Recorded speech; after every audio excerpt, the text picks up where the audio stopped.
Udah pada siap belum nih? Udah. Farel. Udah kan, udah nggak ada yang nge-lag kan sinyal? Udah lancar. Nah, sip. Farel sinyal nge-lag nggak? Aman. Ini di Jawa Wahyu, aman nggak? Aman bang, insya Allah bang. Tapi Aman, di sini insya Allah. lampunya nih. Yuk, buru-buru aja dah. Ya udah, oke, sip. Itu apa nih? Paham. Ya, mulai aja ya. Assalamualaikum warahmatullahi wabarakatuh. Kami di kelompok 1 ingin mempresentasikan tentang bagaimana mengimplementasikan komunikasi secara interpersonal dan komunikasi dalam organisasi. Mata kuliahnya Komunikasi dan Etika Profesi, dosen pengampu Muhammad Rizky. Yang disusun oleh Kesa Prasetyo 4151 Reza Wahyu Abdillah 415-200-10031. Muhammad Wahyu Nalendra 415-200-138. Muhammad Farul Faisal 4152001. Next.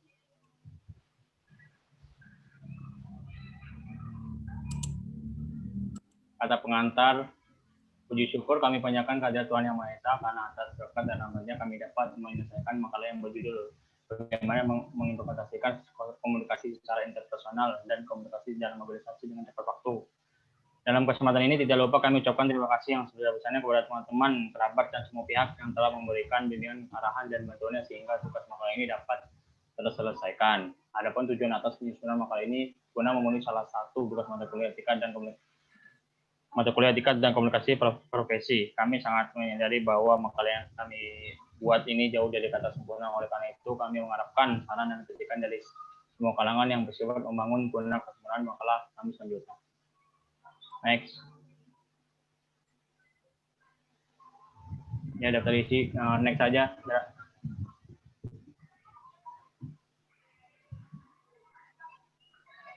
Bab 1, pendahuluan. Latar belakang, manusia di dalam kehidupannya harus berkomunikasi yang artinya memerlukan orang lain dan membutuhkan kelompok atau masyarakat untuk saling berinteraksi. Hal ini merupakan sebagai bahwa sebagian besar pribadi manusia terbentuk dari hasil integrasi sosial dengan sesama dalam kelompok dan masyarakat. Dalam kelompok atau organisasi selalu terdapat bentuk kepemimpinan yang merupakan masalah penting untuk kelangsungan hidup kelompok yang terdiri dari atasan dan bawahannya. Seperti halnya kegiatan komunikasi interpersonal yang merupakan kegiatan sehari-hari yang paling banyak dilakukan oleh manusia sebagai makhluk sosial, sehingga kemampuan komunikasi merupakan suatu kemampuan yang paling mendasar. Komunikasi interpersonal dapat mencakup semua jenis hubungan manusia, mulai dari hubungan yang paling singkat, sederhana, dan biasa, yang seringkali diwarnai oleh kesan pertama hingga hubungan yang paling mendalam dan relatif permanen. Komunikasi interpersonal merupakan suatu proses penyampaian dari seseorang pada orang lain atau pihak lain menurut pemahaman seperti ini. Komunikasi dikaitkan dengan pertukaran informasi yang bermakna dan harus membawa hasil dari orang yang mengkomunikasi. Ini ada rumusan masalahnya. 1. Apa pengertian dari komunikasi interpersonal dan komunikasi dalam organisasi? 2. Bagaimana cara mengimplementasikan komunikasi tersebut? Dan tujuannya mendeskripsikan pengertian komunikasi secara interpersonal dan organisasi. 2. Cara mengimplementasikan komunikasi interpersonal dan organisasi. Next. Bab 2, pembahasan komunikasi secara interpersonal. Yang pertama, pengertian komunikasi interpersonal. Komunikasi antar pribadi adalah komunikasi antara orang-orang secara tatap muka yang memungkinkan setiap pesertanya menangkap reaksi orang lain secara langsung, baik verbal maupun non-verbal. Komunikasi itu menunjukkan bahwa pihak-pihak yang berkomunikasi berada dalam jarak yang dekat dan mereka saling mengirim dan menerima pesan baik verbal ataupun non-verbal secara simultan dan spontan.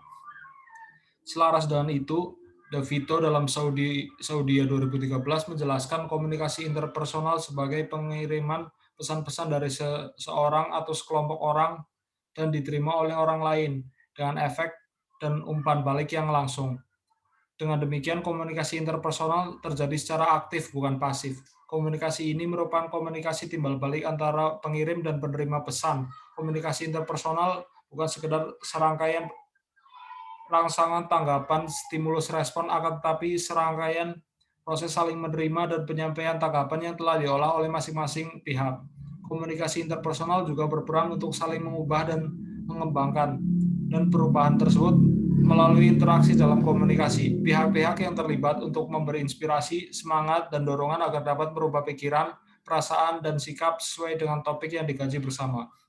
Agar komunikasi interpersonal yang dilakukan menghasilkan hubungan interpersonal yang efektif dan kerjasama bisa ditingkatkan, maka kita perlu bersikap terbuka, sikap percaya, sikap mendukung, dan terbuka yang mendorong timbulnya sikap yang paling memahami, menghargai, dan saling mengembangkan kualitas hubungan interpersonal perlu ditambahkan dan ditingkatkan dengan memperbaiki hubungan kerjasama antara berbagai pihak. Komunikasi interpersonal dinyatakan efektif bila pertemuan komunikasi merupakan hal yang menyenangkan bagi komunikan.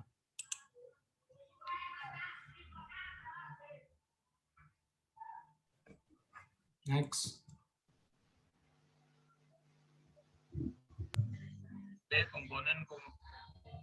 Komponen komunikasi interpersonal.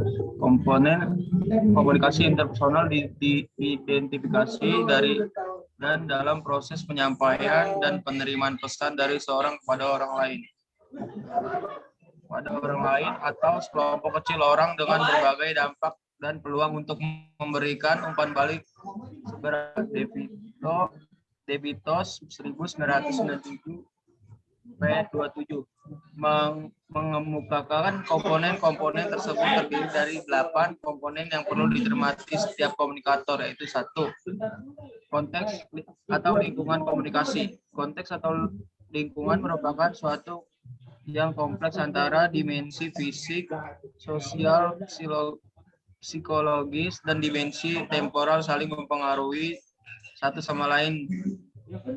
Kita mesti memahami bahwa kenyamanan ruangan, peranan seorang dan tafsir budaya serta hitungan waktu merupakan contoh dari sekian banyak unsur lingkungan komunikasi. 2. Sumber penerima. Hal ini menunjukkan bahwa keterlibatan seorang dalam berkomunikasi adalah sumber yang juga penerima. Sebagai sumber dalam berkomunikasi menunjukkan bahwa kita mengirim pesan berarti kita berbicara, menulis, memberikan isyarat tubuh atau tersenyum.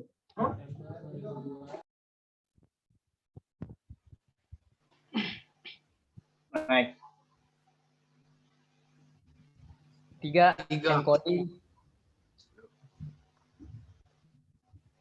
Encoding decoding, baik sebagai sumber ataupun sebagai penerima. Seseorang mengawali proses komunikasi dengan mengemas pesan, pikiran, atau suatu ide yang dituangkan ke dalam gelombang suara, lembut, berapi-api, tegas, marah, dan sebagainya, atau ke dalam selembar kertas. 4. Kompetensi komunikasi. Kompetensi komunikasi mengacu pada kemampuan dalam berkomunikasi secara efektif. Kompetensi ini mencakup pengetahuan tentang peran lingkungan dalam mempengaruhi isi dan bentuk pesan komunikasi. Suatu topik pembicaraan dapat dipahami bahwa hal itu layak dikomunikasikan pada orang tertentu dalam lingkungan tertentu, tetapi hal itu pula tidak layak untuk orang dan lingkungan yang lain. 5. Pesan dan saluran. Pesan sebenarnya merupakan produk fisik dari proses kodifikasi. Jika seseorang itu berbicara, maka pembicaraan itu adalah pesan. Jika seseorang itu menulis, maka tulisan itu adalah pesan. Bila kita melakukan suatu gerakan, maka gerakan itu adalah pesan. 6. Umpan balik. Umpan balik merupakan pengecekan tentang sejauh mana sukses dicapai dalam mentransfer makna pesan sebagaimana dimaksudkan. Setelah penerima pesan melaksanakan pengkodean kembali, maka yang bersangkutan sesungguhnya telah berubah menjadi sumber. Ya, next aja Dwi. 7. Gangguan. Gangguan merupakan komponen yang menghambat dan membaurkan pesan. Gangguan merintangi sumber dalam mengirim pesan dan merintangi penerima dalam menerima pesan. Gangguan ini dapat berupa fisik, psikologis, dan semantik. 8. Dan efek komunikasi. Pada setiap peristiwa komunikasi selalu mempunyai konsekuensi atau dampak atas satu atau lebih yang terlibat. Dampak itu berupa perolehan pengetahuan, sikap-sikap baru atau memperoleh cara-cara atau gerakan baru sebagai refleksi psikomotorik. Karena terjadi lagi. 2.3 C.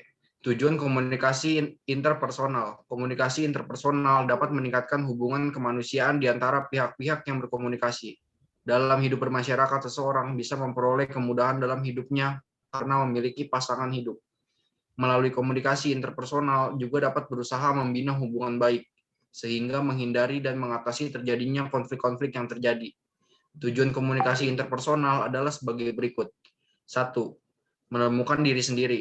Komunikasi interpersonal memberikan kesempatan kepada kita untuk berbicara tentang apa yang kita sukai atau mengenai diri kita. Dengan saling membicarakan keadaan diri, minat, dan harapan, maka seseorang memperoleh informasi berharga untuk mengenali jati diri, atau dengan kata lain, menemukan diri sendiri. 2. Menemukan dunia luar. Melalui komunikasi interpersonal, kita dapat memahami lebih banyak tentang diri kita dan orang lain yang berkomunikasi dengan kita. Hal itu menjadikan kita memahami dunia luar dan kita dapat lebih banyak mendapat informasi. Ya, next. 3. Membentuk dan menjaga hubungan yang penuh arti. Sebagian besar waktu kita gunakan untuk berkomunikasi secara interpersonal dengan orang lain. Hal ini dilakukan untuk menjaga dan membentuk hubungan sosial dengan orang lain. 4. Mempengaruhi sikap dan tingkah laku. Sebagian besar waktu kita digunakan untuk berkomunikasi secara interpersonal dengan orang lain. Hal ini dilakukan untuk menjaga dan membentuk hubungan sosial dengan orang lain. Next.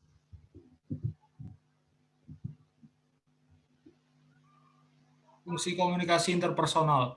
Komunikasi antar pribadi 2.4. yaitu fungsi sosial dan fungsi pengambilan keputusan. Fungsi sosial, menangani konflik. Untuk melakukan komunikasi yang baik, sebaiknya kita mengetahui situasi dan kondisi serta karakteristik lawan bicara. Sebagaimana yang kita tahu bahwa setiap manusia itu seperti sebuah radar yang melingkupi lingkungan. B. Untuk meningkatkan dan mempertahankan mutu diri sendiri. Komunikasi itu penting membangun konsep diri kita, aktualisasi diri, kelangsungan hidup untuk memperoleh kebahagiaan, terhindar dari tekanan. Fungsi pengambilan keputusan. Yang A, manusia berkomunikasi untuk membagi informasi. Dalam proses memberi atau bertukar informasi, komunikasi sangat memiliki pengaruh yang sangat efektif digunakan karena dalam hal ini komunikasi dapat mewakili informasi yang dikehendaki dalam pesan yang dia sampaikan sebagai bahan perakapan pada kegiatan komunikasi. B. Manusia berkomunikasi untuk mempengaruhi orang lain. Komunikasi yang berfungsi seperti ini mengandung muatan persuasif dalam arti pembicara ingin pendengarnya mempercayai bahwa fakta atau informasi yang disampaikan akurat dan layak untuk diketahui. Bahkan komunikasi yang sifatnya menghibur pun secara tidak langsung membujuk khalayak untuk melupakan persoalan hidup mereka.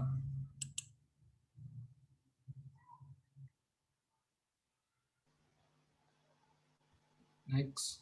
Ya, next, Raja Wahyu. Bab 3, pembahasan komunikasi dalam organisasi. 3.1a, pengertian komunikasi dalam organisasi.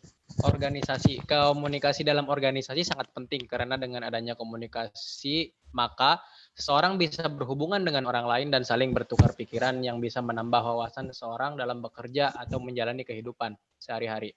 Maka untuk membina hubungan kerja antar pegawai maupun antar atasan bawahan, perlulah membicarakan komunikasi secara lebih terperinci. Dalam menyalurkan solusi dan ide melalui komunikasi harus ada si pengirim berita, sender, maupun si penerima berita, receiver. Solusi yang diberikan pun tidak diambil seenaknya saja, tetapi ada penyaringan dan seleksi manakah solusi yang terbaik yang akan diambil dan yang akan dilaksanakan oleh organisasi tersebut agar mencapai tujuan, serta visi, misi suatu organisasi. Jadi, komunikasi adalah suatu proses penyampaian pesan atau informasi dari suatu pihak ke pihak yang lain dengan tujuan tercapai persepsi atau pengertian yang sama. Berarti dalam hal ini komunikasi dalam organisasi merupakan hal yang paling penting karena berkomunikasi bagian penting dari organisasi. Sebab organisasi tidak akan berlangsung apabila ada komunikasi antara pihak satu dengan pihak yang lain. Next. Ya, next, Farel. B. Unsur komunikasi dalam organisasi. Pertama, yang disampaikan atau message dapat dalam bentuk perintah, laporan, atau saran. Yang kedua, komunikator yaitu memberi berita yang dalam hal ini adalah orang yang berbicara, pengirim berita, atau orang yang memberitakan. Ketiga, menyampaikan berita. Dalam hal ini dapat dilakukan dengan cara mengatakan, mengirim, atau menyiarkan. Yang keempat, kelima unsur komunikasi tersebut atau komunikator menyampaikan berita-berita yang disampaikan. Komunikasi dan tanggapan atau reaksi merupakan kesatuan yang dan bulat. Dalam arti apabila satu unsur tidak ada, maka komunikasi tidak akan terjadi. Yang kelima, komunikasi atau communicate, yaitu orang yang dituju, pihak penjawab atau para pengunjung. Dengan kata lain, orang-orang yang menerima berita, tanggapan atau reaksi dalam bentuk jawaban atau reaksi. Ya, next.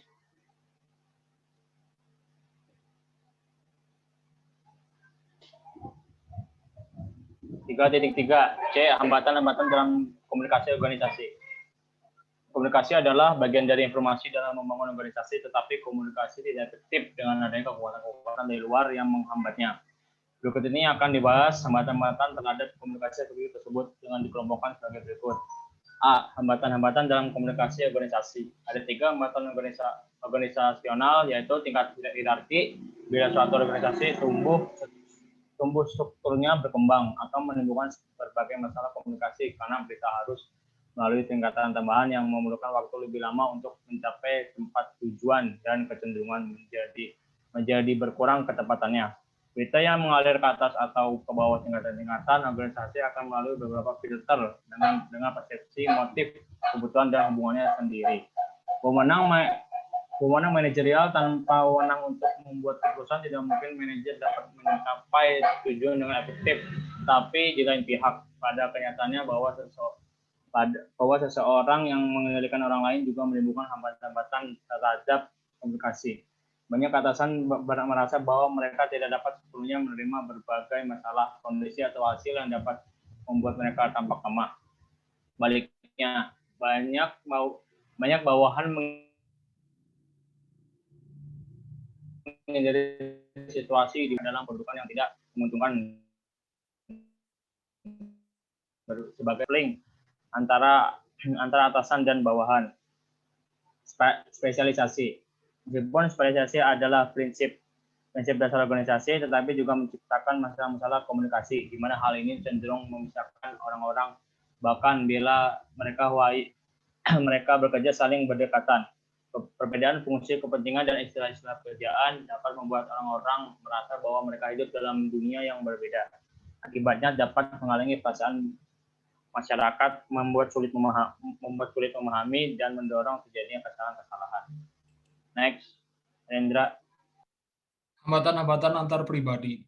Status komunikator. Hambatan utama komunikasi lainnya adalah kecenderungan untuk menilai, mempertimbangkan, dan membentuk pendapat atas dasar karakteristik pengirim sumber, terutama kredibilitasnya. Kredibilitas didasarkan keahlian seseorang dalam bidang yang sedang dikomunikasikan dan tingkat kepercayaan seseorang bahwa orang tersebut akan mengkomunikasikan kebenaran. Keadaan membela diri. Perasaan pembelaan diri pada pengirim, penerima berita, atau keduanya juga menimbulkan hambatan-hambatan komunikasi. Keadaan membela diri seseorang mengakibatkan ekspresi wajah, gerakan tubuh, dan pembicaraan tertentu, dan sebaliknya meningkatkan tingkat pembelaan di pihak lain. Jadi akan timbul reaksi rantai defensif. Keadaan ini membuat pendengar lebih berkonsentrasi pada apa uang akan dikatakan dan bukan pada apa yang sedang didengar. Sebagai contoh, bila seorang karyawan terancam akan kehilangan kedudukannya, maka dapat kehilangan kemampuan untuk mengartikan berita secara tepat dengan memberi reaksi defensif atau agresif. Next. Next aja Dwi. 3.4 D. Peningkatan efek 3.4D, peningkatan efektivitas komunikasi dalam organisasi. Berbagai penyebab timbulnya masalah-masalah komunikasi dan betapa sulitnya mencapai komunikasi efektif telah dibahas di atas. Sekarang akan dibicarakan berbagai cara dengan nama para manajer dapat meningkatkan efektivitas komunikasi. Teknik-teknik ini pada dasarnya adalah cara-cara untuk mengatasi kesulitan-kesulitan yang disajikan sebelumnya. Penggunaan umpan balik. Peralatan penting pengembangan komunikasi lainnya adalah penggunaan umpan balik berita-berita yang dikirim. Komunikasi dua arah ini memungkinkan proses komunikasi berjalan lebih efektif.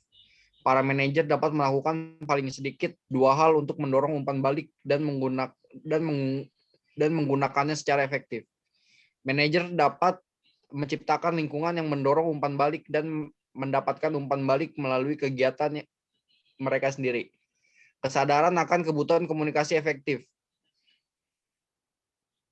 Karena berbagai hambatan organisasional dan antar pribadi, komunikasi efektif tidak dapat dibiarkan terjadi begitu saja. Manajer harus memainkan peranan penting dalam proses komunikasi, di mana hanya dengan cara itu kemudian dapat diambil langkah-langkah untuk meningkatkan efektivitas komunikasi.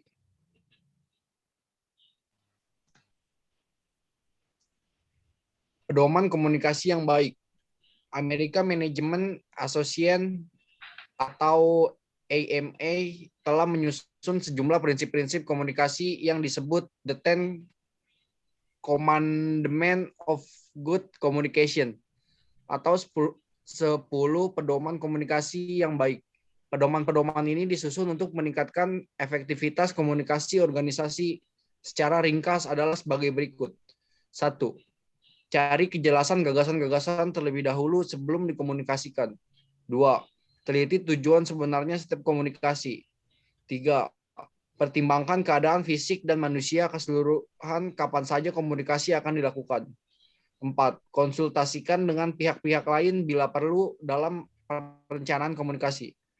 5. Perhatikan tekanan, nada, dan ekspresi lainnya sesuai isi dasar berita selama berkomunikasi. 6. Ambil kesempatan bila timbul untuk mendapatkan segala sesuatu yang membantu atau umpan balik. 7. Ikuti lebih lanjut komunikasi yang dilakukan. 8. Perhatikan konsistensi komunikasi. 9. Tindakan atau perbuatan harus mendorong komunikasi. 10. Jadilah pendengar yang baik, berkomunikasi tidak hanya untuk dimengerti tetapi untuk mengerti. Next. Next, ayo. Penutup kesimpulan komunikasi bab 4 penutup 4.1a kesimpulan komunikasi interpersonal merupakan komunikasi antara orang-orang secara tatap muka yang memungkinkan setiap pesertanya menangkap reaksi orang lain secara langsung, baik verbal maupun non-verbal. Hal ini dapat mencakup semua aspek komunikasi seperti mendengarkan, membujuk, menegaskan, bercerita, dan sebagainya. Dan komunikasi dalam organisasi adalah sarana untuk berhubungan terlebih dalam sebuah organisasi. Organisasi mencakup seluruh kegiatan apa yang telah direncanakan, dan untuk melaksanakan rencana yang telah disusun diperlukan komunikasi yang baik agar apa yang dilaksanakan berjalan sesuai dengan apa yang direncanakan sebelumnya. Dalam organisasi terdapat bermacam-macam hambatan. Untuk menyelesaikan hambatan-hambatan tersebut diperlukan umpan balik agar tercipta iklim komunikasi dua arah. 4.2b. Saran penyusun berharap agar mahasiswa, khususnya mahasiswa program studi teknik informatika, dapat menggunakan komunikasi antar pribadi yang efektif dalam setiap aktivitas kehidupan, sehingga hubungan yang terjadi dapat berlangsung harmonis dan dapat membantu mempermudah pencapaian tujuan dalam aktivitas pekerjaan. Dan seorang mahasiswa sebaiknya melakukan komunikasi dengan seluruh aspek dalam organisasinya tersebut agar tercipta lingkungan kerja yang baik. Hal tersebut dapat meningkatkan kualitas kerja sehingga pekerjaan dapat dikerjakan dengan baik. Oke, next, Dra. Ini jadi bukan, Dra. Yang tadi ada yang daftar pustaka. Ini jadi daftar pustaka. Kalau kalian ingin buka linknya, diklik aja linknya. Next. Nah, sekian, terima kasih dari kelompok 1. Kurang lebihnya mohon maaf. Assalamualaikum warahmatullahi wabarakatuh. Assalamualaikum warahmatullahi wabarakatuh.